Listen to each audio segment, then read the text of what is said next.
For now, it's time for me to introduce you all to the last topic of this evening of Day 1 FEFCON 2019, drug-induced fevers. Drug-induced fevers, and the chairpersons for this session will be Dr. Sumita Nayak, Consultant Pediatrician, Bangalore. Thank you for joining us. And Dr. Ghanshyam Pangte, Professor, Department of Medicine, Lady Harding Medical College, New Delhi. Thank you, Doctor, for joining us. Dr. Nayak, Dr. Pangte, thank you so much for joining us. And may I please request you to introduce us to the speaker of the session, drug-induced fevers. Thank you, Fever Conference, for the invitation. And we have come to the last topic for the evening. And we have a very interesting talk. We have been talking on antibiotics and other drugs which can be given in fever. And now we have a topic in which drug itself can cause fever. So we have a very prominent speaker from Lucknow, Dr. Nirupam Prakash. He is a consultant physician working in CGHS Lucknow. He has a lot of publications, national and international, to his credit. And he has been associated with a lot of API as well as UP DACON committees. Dr. Nirupam will be talking on drug-induced fever.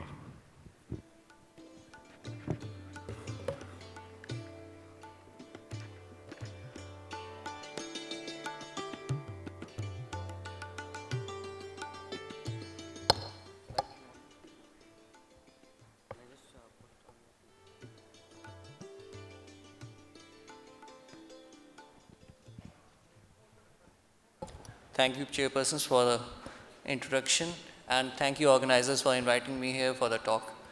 Definitely, it is an interesting talk because now the things we use to cure are perhaps leading on to a febrile illness or a problem for the patient.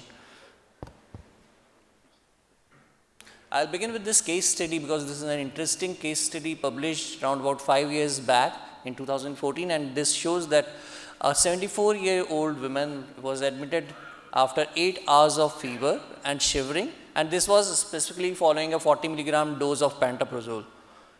She reported to have similar symptoms, and that was perhaps helpful in making a diagnosis. She was in good health and had no recent changes in other medications she was taking.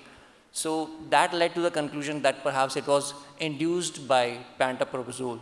And definitely we don't know of such incidents happening with pantoprazole, and that led to the suspicion and prompted the clinicians to further investigate, whereby it was seen that the TLC counts were raised and also the CRP was elevated. So overall, had it not been for the history of previous episodes of fever arising from a dosage of pantoprazole, the patient would have been treated as an infectious disease and perhaps missed on diagnosis. She consented for a re-challenge, and it was again noticed that reintroduction of pantoprazole led to development of headache and fever, with a similar increase in CRP levels and WBC counts. She was later on successfully changed over to esomeprazole, and she was asymptomatic when it was introduced.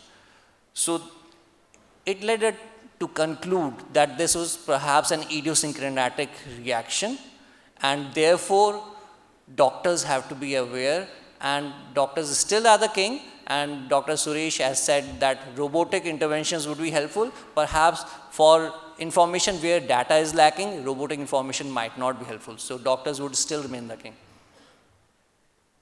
So coming into what actually is a drug-induced syndrome.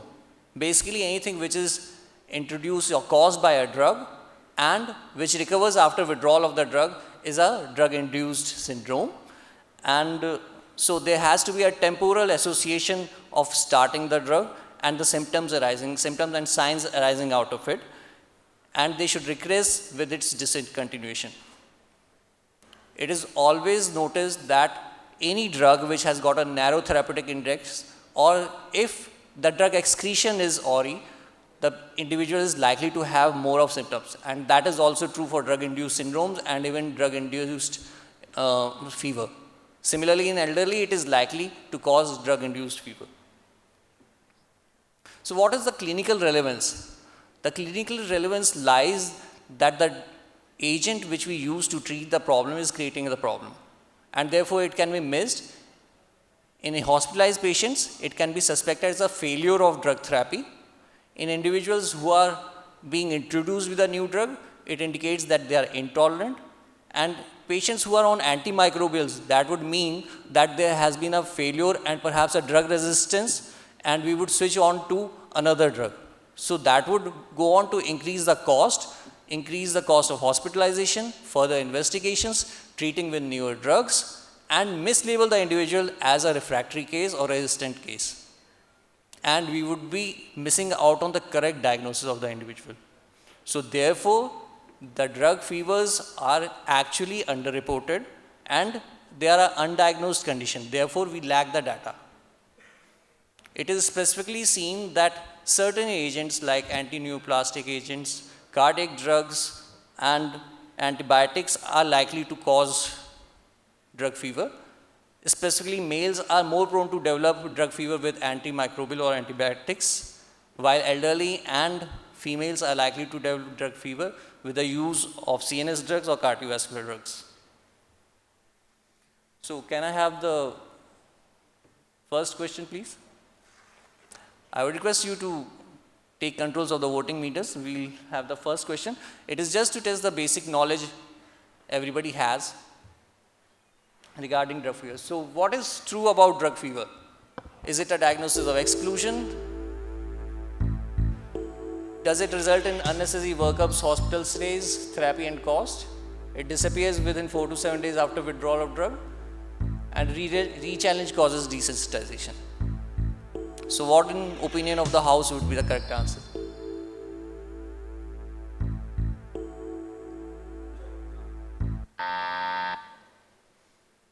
So let us see the results. There's still votes coming. So definitely it is a diagnosis exclusion. Definitely results in unnecessary workups.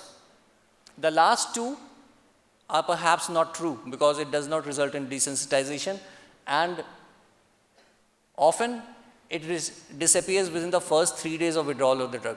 But there are certain drugs which can cause persistent drug fever or elevation in temperatures. So now coming on to the next question, if I can have the next question.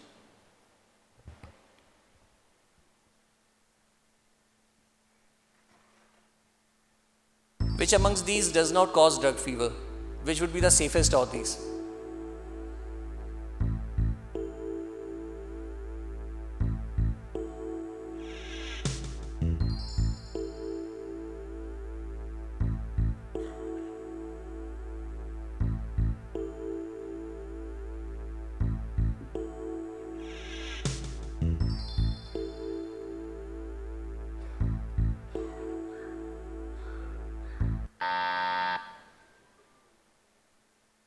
Can we have the results? So here and there is a bit of a difference. I would differ that definitely penicillins and anticonvulsants can cause drug fever, and antihypertensives, to a certain extent, antihypertensives and cardiovascular drugs can also cause drug fever. So that's a misconception. Macrolide antibiotics definitely are safer in comparison to the other. So that serve as a good option for treating antibiotic-induced fever. And definitely we have got a knowledgeable audience amongst us. Thank you. The third question, if I can have it. So that would perhaps save me on spending less time on the slides. So time to onset of fever after drug administration. Is it shortest for chemotherapeutic agents, shortest for antihypertensives, shortest for antimicrobials, or is it same for all the type of drugs?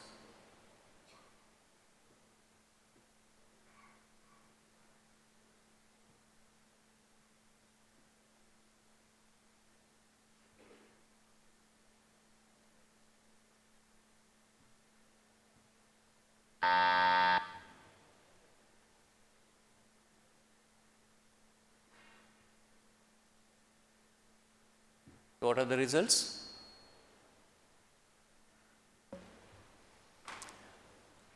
%60 say that it is different. Shortest for antimicrobials is right, shortest for chemotherapeutic. Right. So 60% of the audience is on the right track. So I need not tell much about these things.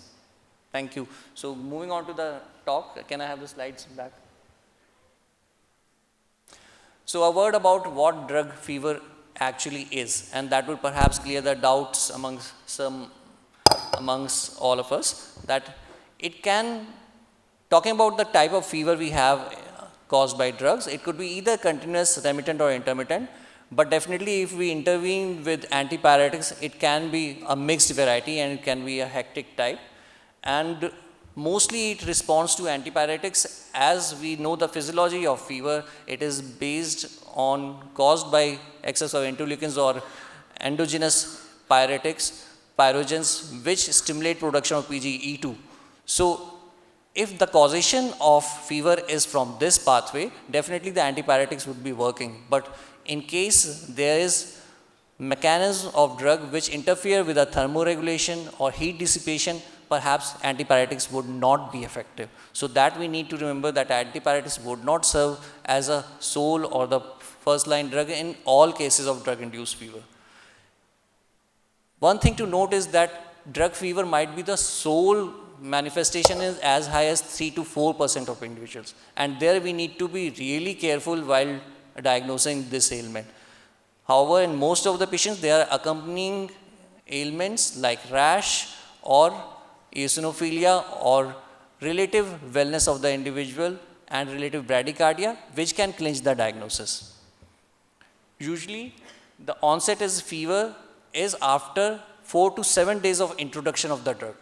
However, it can be very late, as in cardiovascular drugs like quinidine, procainamide and methyl dopa, and similarly cerebrovascular drugs, antiepileptics can cause late onset of fever syndromes. So that needs to be carefully noted, that even after having 2 to 3 weeks or 6 weeks of therapy, the patient might not complain of anything, but suddenly he might come up with fever syndromes. And definitely rechallenge is a problem. Rechallenge most of the times introduces drug fever. So can I have the fourth question now?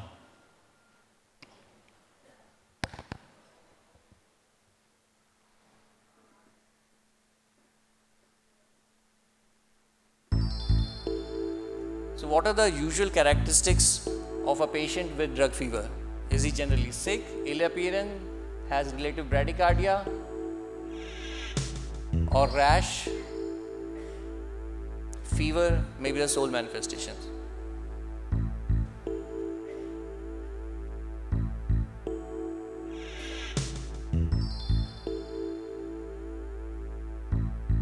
This is perhaps an easy one.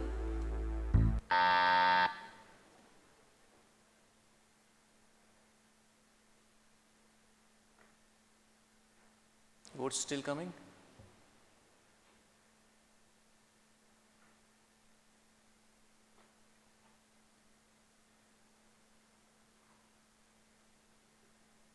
And the results?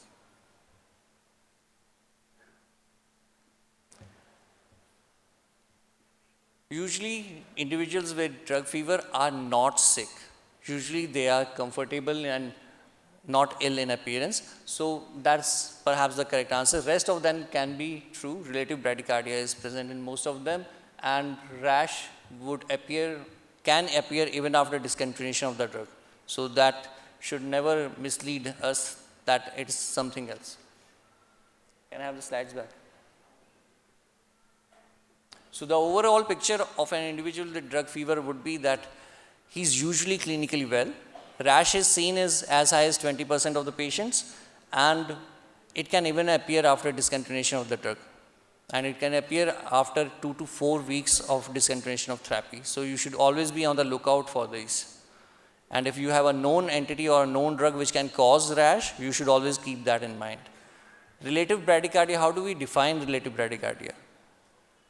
We need to know the temperature in Fahrenheit, subtract the excess above 100 by 1, and that above, in that multiplied by 10 added to 100 should be the pulse rate of that individual corresponding to that fever. If it is less, it indicates a relative bradycardia. Laboratory findings that might help you to clinch that this is drug fever would be presence of eosinophilia, presence of a raised CRP, a normal procalcitonin, and deranged renal function test or even deranged aminotransferases level. That would help you to isolate and know that perhaps this is because of drug fever. The underlying mechanisms of drug fever are either because of a hypersensitivity reaction, which might be type 1 or type 3 hypersensitivity reaction, or drug effects on the thermoregulation part. It might directly stimulate or reset the thermoregulatory hypothalamic set point for temperature, or perhaps interfere with the heat dissipation or conservation part, which might affect, and or it might even cause excessive production of heat that might produce drug fever. Sometimes the drug itself, when administered, can initiate an release of interleukins, or an inflammatory process which can produce drug fever, and it might be a pharmacological response of drug, as in antineoplastics and antibiotics, whereby it can cause bacterial lysis or cytolysis, which can cause on to produce drug fever. And sometimes, as I mentioned in the first case report, it might just be an idiosyncratic reaction to a particular drug which is not known. The characteristics of drugs which induce a hypersensitivity reaction are that it might produce low-grade fever to a severe intense allergic reaction in the form of serum sickness or a SLE-like syndrome. And the agents usually incremented with this are penicillins, sulfonamides, anti-epileptic drugs like phenytoin, carbamazepine, heparin, and antihypertensive drugs like methyl-dopa, quinidine, and procainamide. Usually these individuals also have a history of atopy, which might lead you to think that this could be because of drug-induced atopy. And rechallenge causes an accelerated response, so therefore rechallenge of the drug after withdrawal should be avoided.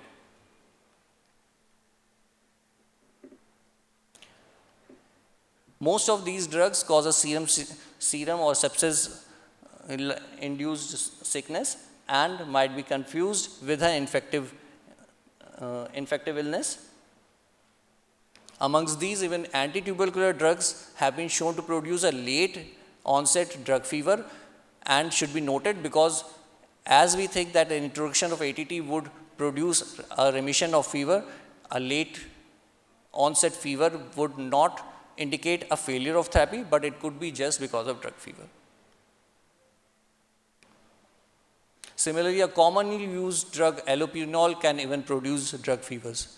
Allopurinol, when given in patients with renal failure or along with thiazide diuretics, can produce drug fever. So these commonly used drugs should always be kept in mind and could induce immune complex deposition in the vasculature, causing drug rash, involvement nephritis, and hepatitis.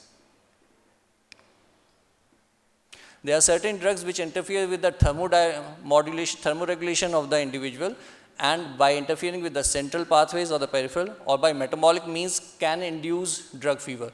And my previous predecessor has already discussed about it, that amphetamines, cocaines can itself produce excessive sympathetic discharge and cause drug fever. Similarly, anticholinergics, by causing vasoconstriction, interfere with the heat dissipation pathway and thereby can cause drug fever. And that is why it has been labeled by that name, anticholinergic toxicrome or serotonin-induced hyperpyrexia. Now, how is it administration related? Certain molecules or drugs have contaminants or bacterial lysates which can produce activation of the immune system and thereby induce a drug fever, and it is evident by a production of vasculitis or a local inflammation at the site of administration of these drugs, and that would help you to clinch the diagnosis of the drug fever.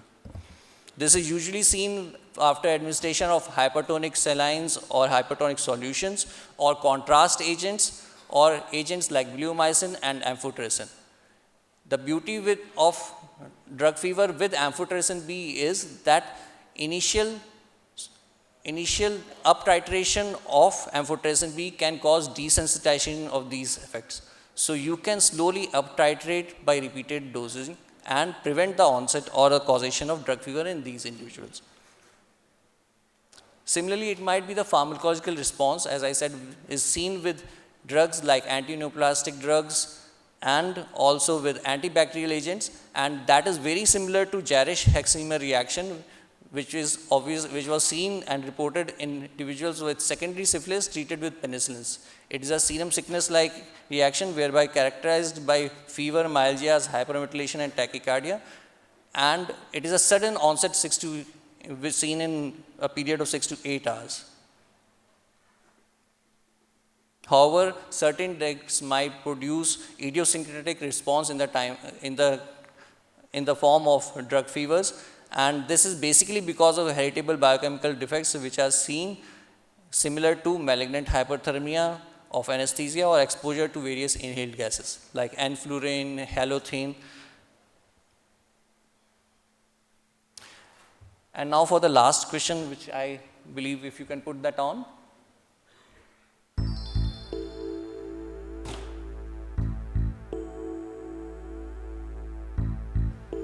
So, what are the mechanisms of drug fever?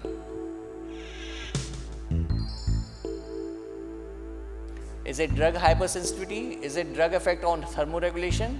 Is it administration related or pharmacological response of the drug?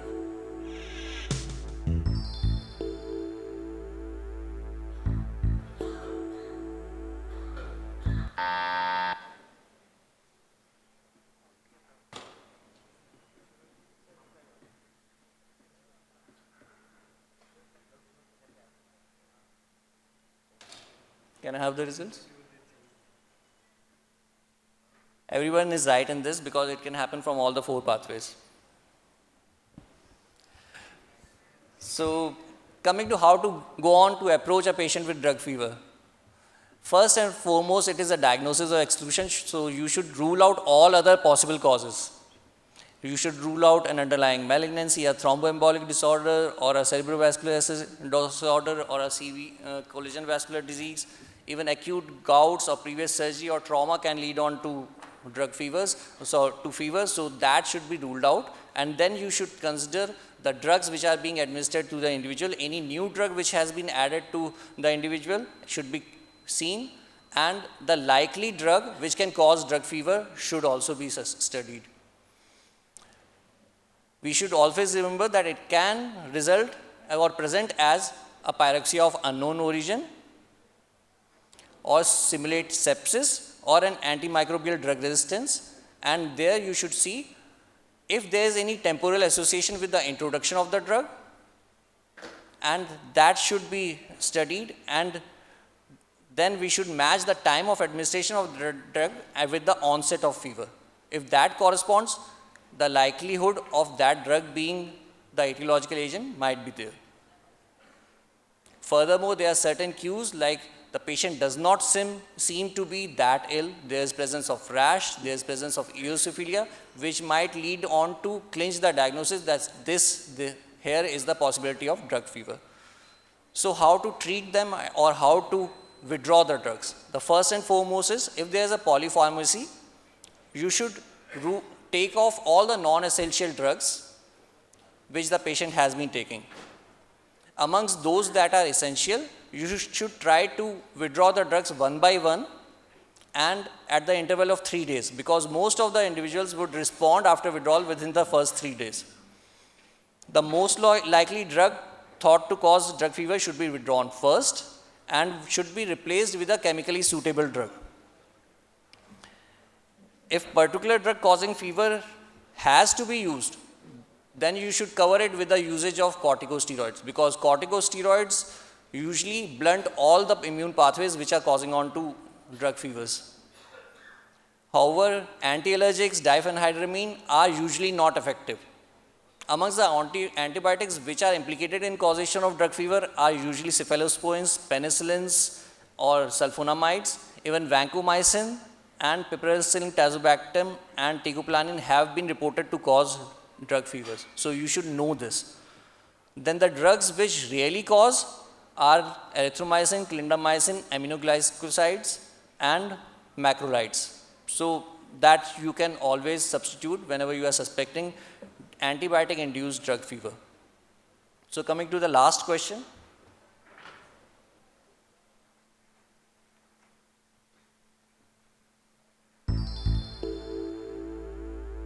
Not true for drug-induced fever is antipyretics are the first line for hypothermia. Most fevers show dramatic response to steroids. External cooling is recommended for hypothermias. Withdrawal of intermittent drug brings about cure.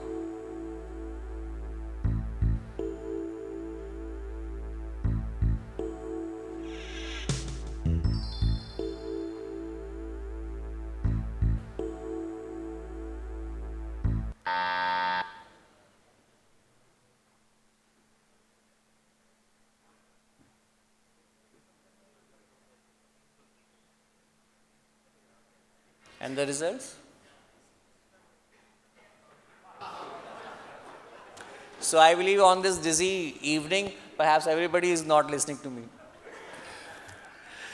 So antipyretics do not have a role in drugs which affect the thermoregulation or the heat dissipation like the anticholinergics, thereby it won't work. Serotonin induced or malignant hyperthermias, antipyretics are not going to be of any use. But still, so I have to list this again. It would be only effective in immune mediated mechanisms, so be cautious. Every time it is not going to work, and therefore it is not the first line. Other prophylactic measures are whenever you know that this drug causes drug fever, you should start with a minimal dose or test dose and keep drugs to control drug fever along with, and supportive care should be taken of individuals who have drug fever. Anti-allergics are not that useful. Corticosteroids are definitely the agents of choice to control drug fever. With that, I end my talk. Thank you.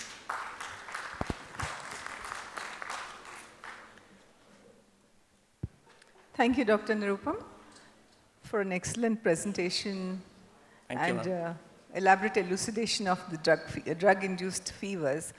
Would there be any questions from the audience?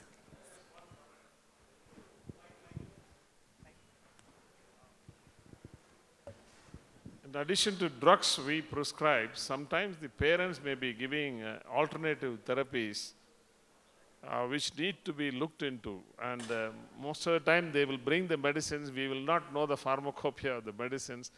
So that is one area of concern, one. Fortunately in pediatrics, unlike adult medicine, we get drug allergies with only one medication. Unlike adult patients who receive diabetic medication, hypertensive medications, in pediatrics, it is either antibiotic or anticonvulsant. And the most dreaded drugs are phenytoin, sodium, and carbamazepine. Yes, sir. I agree with you, sir. Definitely. Phenytoin and the antibiotics and the anti-epileptics are the ones which very commonly, I mean, not very commonly, but are notorious for the drug fevers. And sir, as we have previously discussed about your cases, they come up with rashes. So probably, as there is no, it's a diagnosis by exclusion, but if we probably do a biopsy of the rash, we could probably find something which is, most likely eosinophil, You can have that. which will help us with the diagnosis. The problem is with individuals, adults who are diabetic and are on polypharmacy. Thereby you are giving something for neuropathy control, anti-diabetics, and then you do not know, out of somewhere the patient creeps up with a fever. And you look for, because they are already immunocompromised, you look for infective causes of that fever. Right. But sometimes even anticholinergics can produce. So that should be kept in the mind. So is there any, if I may ask, one sign which is probably could alert you to the possibility that yes, this patient on a polypharmacy is likely to develop a drug fever? As such, it is said that relative bradycardia is one leading clue, but with individuals with autonomic neuropathy and diabetic, even that would be a bit problematic. So there is no sine qua non, but still relative bradycardia in a general patient with no other complications would lead on to believe that perhaps it is drug fever. Dr. Nirupam, making the talk interactive was very good because it was the last talk. I have a small question because one of the challenge for fever is a febrile neutropenia patient. So we usually escalate the antibiotics, start with anti-pseudomonal beta-lactam, then we add a MRSA cover with a Vanco, then antifungal. We have a patient with febrile neutropenia at present with us. So if we suspect that this fever doesn't improve with these drugs, and we suspect that it may be a febrile fever, drug-induced fever. So which drug to be removed, or should we change all 3 drugs simultaneously? No, changing all 3 would be catastrophic for the patient. The first thing is because he's liable to have the infections, because he has neutropenia. You have to check, and slowly, one by one, you have to send in blood cultures and multiple cultures. You have to first convince yourself that there is no further reason to believe that he has an infective etiology. Then perhaps one by one you can stop and see the response. 3 days time would help you know, because drug fevers go by 3 days. So, but it is always better to stop one by one rather than 3 simultaneously, So unless you have having any side effects of these. So in pediatrics, it's very hard when you withdraw drugs and you tell the patient you have to wait for 3 days. It Definitely, becomes anxiety very is hard. there. The parents the parent find it- anxiety is yes. there. You cannot do that. But Are there any other questions? No? Okay, so I think, thank you very much once again. Thank and you, thank you to the organizers. Thank you, Dr. Prakash, for that fantastic presentation on drug-induced fevers. May I please request the chairpersons to kindly come forward and felicitate Dr. Nirupam Prakash for his fantastic contribution this evening.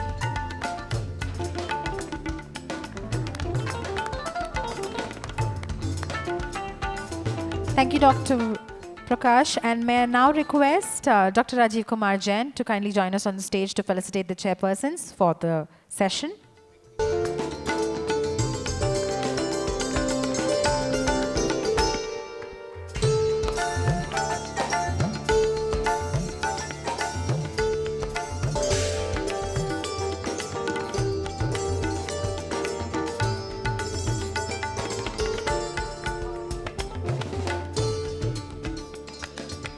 Thank you, doctors.